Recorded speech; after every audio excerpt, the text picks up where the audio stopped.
ನಮಸ್ತೆ ಚಿತ್ರದುರ್ಗ. ಈ ಸತಿ ಶಿವರಾತ್ರಿಗೆ ನೀವೆಲ್ಲೂ ಹೋಗೋ ಅವಶ್ಯಕತೆನೇ ಇಲ್ಲ. ನಮ್ಮ ಚಿತ್ರದುರ್ಗದಲ್ಲಿ ವಿಶೇಷವಾಗಿ ನಮ್ಮ ಶಿವನ ದೇವಸ್ಥಾನ ಇದೆ.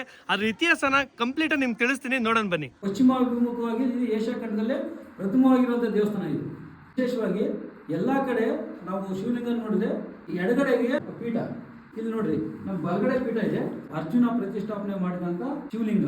ಪಾಂಡವರು ಆಮೇಲೆ ಭೀಮ ಎಲ್ಲ ವನವಾಸಕ್ಕೆ ಬಂದಾಗ ಈ ಕೋಟೆ ಒಳಗೆ ಬಂದಾಗ ಅವರು ಸಂಧ್ಯಾ ವಂದನೆ ಮಾಡಕ್ಕೆ ಸಂಜೆ ಹೊತ್ತು ಮಾಡೋಕ್ಕೋಸ್ಕರ ಅರ್ಜುನ ಈ ಪ್ರತಿಷ್ಠಾಪನೆ ಉದಾಹರಣೆ ಹೇಳಕ್ಕೆ ಇದೊಂದು ಪಾಲ್ಗುಣೇಶ್ವರ ಇತಿಹಾಸ ಇರೋದಕ್ಕೋಸ್ಕರ ಇಲ್ಲೇ ಕಾಣ್ತು ನೋಡಿ. ಋಷಿ ಮಹಾತ್ಮ ಆದರೆ ಸೆಂಟ್ರಾಗೆ ಪಾಲ್ಗುಣೇಶ್ವರ ದೇವಸ್ಥಾನ ದೇವರಿದೆ. ಬಾಣ ಉದಾಹರಣೆ ನೋಡಿ, ಅರ್ಜುನ ಇಲ್ಲಿ ಬಿಲ್ಲು ಬಾಣ ಮುಂದೆ ಇತಿಹಾಸ ಮುಂದೆ ಜನಕ್ಕೆ ಗೊತ್ತಾಗಲಿ ಅಂತ ಆ ಕಾಲದಾಗೆ ಕೆತ್ತಿಯಾರ ಸರ್. ಆ ಇತಿಹಾಸ ಪೂರಾ ಪಾಲ್ಗುಣೇಶ್ವರ ಇತಿಹಾಸನೇ ಈ ಲಿಪಿ ಒಳಗಿದೆ. ಸ್ಫಟಿಕ ಲಿಂಗ ಇದು 6 ಅಡಿ ಹತ್ರ ಇತ್ತಂತೆ, ಅದು ಬರ್ತಾ ಬರ್ತಾ ಕಮ್ಮಿ ಆಗಿದೆ. ಇದು ಒರಿಜಿನಲ್ ಸ್ಫಟಿಕ. ಎಂತದೇ ಒಂದು ಕಷ್ಟ ಇದ್ರು ಅವ್ರು ಮುಳುಗೋ ಸಮಯ ಬಂದ್ರು ಆತ ಕೈ ಹಿಡಿದು ಎತ್ತುತ್ತಾನೆ ಅನ್ನೋ ಒಂದು ಪ್ರತೀತಿ ಐತೆ. ಇಲ್ಲಿ ಬಹಳ ಜನ ಇಲ್ಲಿ ಬಂದು ಓದಿರೋರಾಗ್ಲಿ ದರ್ಶನ ಮಾಡ್ಕೊಂಡಿರೋರ್ಗಾಗ್ಲಿ ಬಹಳ ಜನಕ್ಕೆ ಒಳ್ಳೇದಾಗೈತೆ. ಇದು ಬಹಳ ಪವರ್ಫುಲ್ ದೇವರು, ಎಲ್ಲ ಬಂದು ದರ್ಶನ ಮಾಡ್ಕೊಂಡ್ರೆ ಒಳ್ಳೇದಾಗುತ್ತೆ ಅಂತ ಹೇಳ್ತೀವಿ.